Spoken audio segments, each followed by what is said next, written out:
Halo Sobat Prakarsa, untuk memulai episode ini kita akan bermain tebak wajah.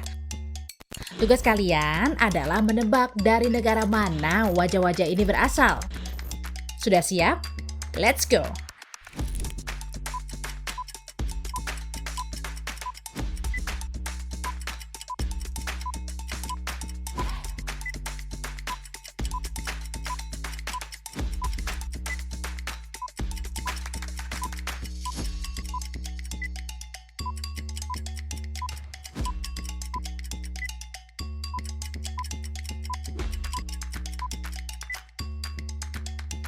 Hai, saya Bogota, saya asli Papua.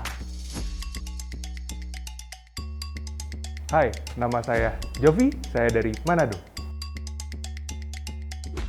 Hai, nama saya Fahri, saya asli Aceh. Hai, saya Ale, saya asli Medan. Halo, aku Agatha, aku asli Palembang. Halo, nama saya Agung, saya asli Flores. Untuk kamu yang menebak semua wajah ini adalah orang Indonesia, selamat, kamu benar. Mereka semua adalah teman-teman sebangsa kita, Indonesia. Ini adalah bukti bahwa bangsa kita punya keanekaragaman genetika yang luar biasa. Kalau dibandingkan dengan benua Eropa yang begitu luasnya, ternyata gak seberagam orang-orang Indonesia loh. Coba deh, apakah teman-teman bisa membedakan mana orang Jerman dan mana orang Australia semudah teman-teman membedakan orang Aceh dan orang Papua? Sampai di sini, masih penasaran kan kenapa orang Indonesia secara genetis bisa begitu beragam? Dan gimana perbedaan ini justru menyatukan kita? Tahukah teman-teman, warisan peradaban Nusantara itu yang tertua di dunia. Sejak dahulu, kekayaan alam Nusantara telah mengundang berbagai bangsa untuk datang dan menetap di sini. Dimulai dari 60.000 tahun yang lalu, sekelompok pemberani berpetualang melintasi laut dan samudra hingga mencapai kepulauan Nusantara. Mereka dikenal sebagai Homo sapiens, spesies kita, manusia modern. Mereka datang dari Afrika dan Asia, lalu menetap di Nusantara untuk menjadi nenek moyang kita.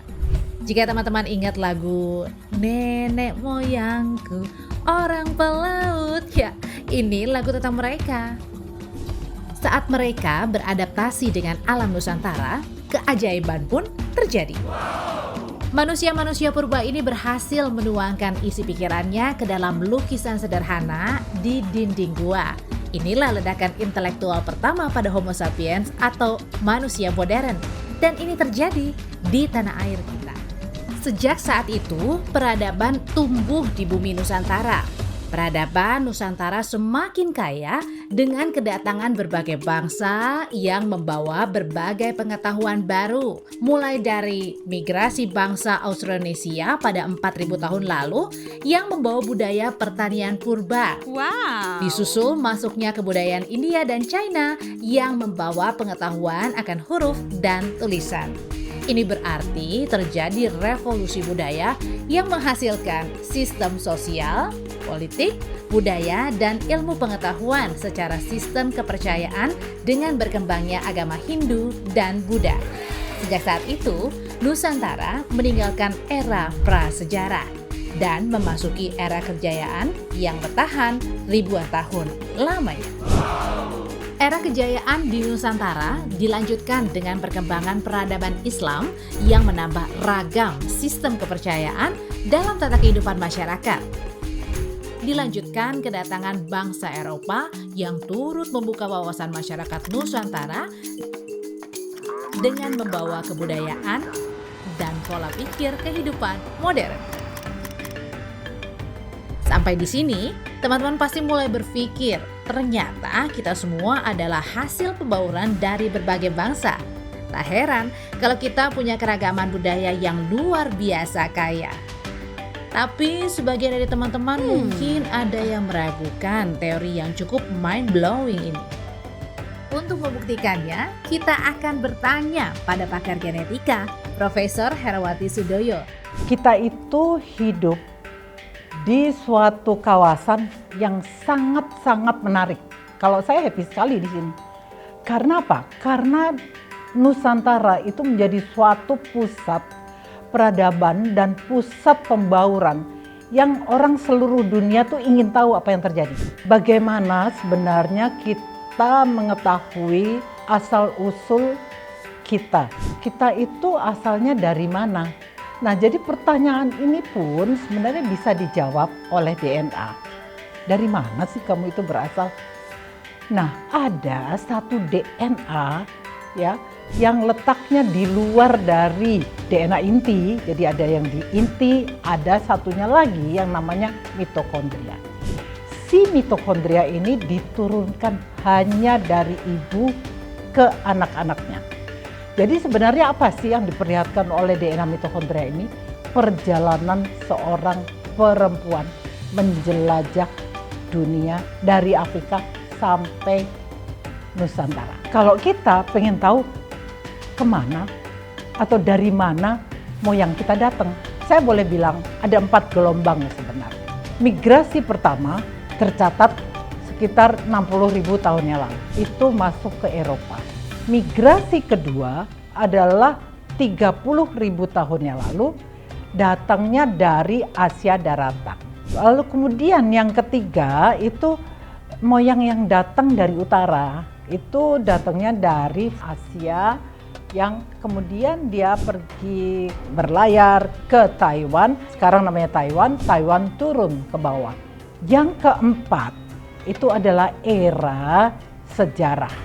Itu kita tahu sekali bahwa perdagangan datangnya dari misalnya India, datang dari Tiongkok, semuanya itu masuk ke Kepulauan Nusantara. Jadi DNA kita itu sebenarnya bisa bercerita.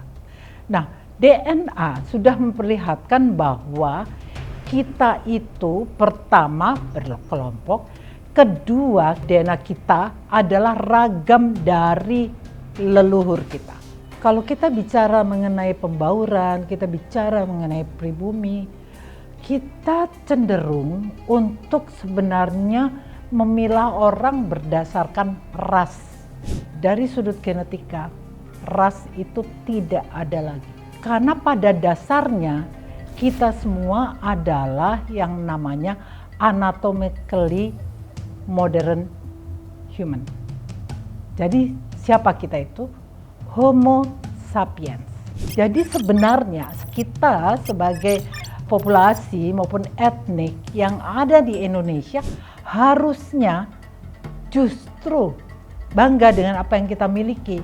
Kita itu tidak homogen dan keragaman itu menurut saya baik. Jadi keragaman itu seharusnya dipelihara.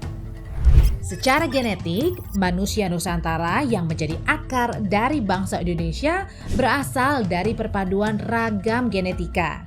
Jadi kita semua ini adalah hasil pembauran genetik dan interaksi budaya yang sudah berlangsung selama ribuan tahun. Maka menyatukan perbedaan adalah kekuatan kita yang sudah tertulis dalam genetika kita dan menjadi DNA bangsa Indonesia. Dari segi rute peradaban yang kita miliki, bangsa Nusantara ini adalah bangsa yang unggul. Kalau kita lacak lagi bukti-bukti sejarah, 70.000 tahun yang lalu sudah ada peradaban di sini. Abad ketiga, abad keempat, itu banyak peninggalan-peninggalan yang menunjukkan bagaimana peradaban bangsa Nusantara ini tumbuh, ada, hidup, yang tidak kalah dengan bangsa-bangsa yang lainnya. Artinya apa? Ini menunjukkan bahwa bangsa kita ini adalah bangsa yang unggul. Kebelakangan lagi, kita abad ke-7 sudah punya ratu perempuan namanya Ratu Sima. Abad ke-9 kita punya Pramodawardhani, pemimpin bangsa Sailendra. Abad ke-14 kita punya Sultanah perempuan. Pada abad ke-8 misalnya, ke-9, bangsa kita sudah bisa bikin juga Candi Borobudur. Jadi ini menunjukkan bahwa genetika bangsa kita ini bangsa unggul. Sehingga dia bisa melahirkan peradaban-peradaban yang sangat luar biasa, sangat sophisticated, yang tidak kalah dengan bangsa-bangsa yang lain. Ini menjadi modal bukan untuk dikagumi, bukan untuk diglorifikasi, tetapi ini menjadi sumber inspirasi untuk mengembangkan potensi yang kita miliki.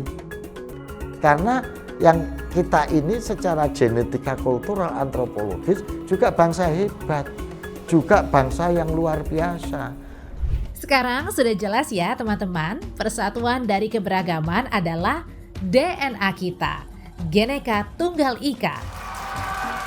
Mari kita rawat keragaman Indonesia, kita jadikan kekuatan untuk bersatu, mewujudkan Indonesia yang maju, unggul, dan menginspirasi dunia.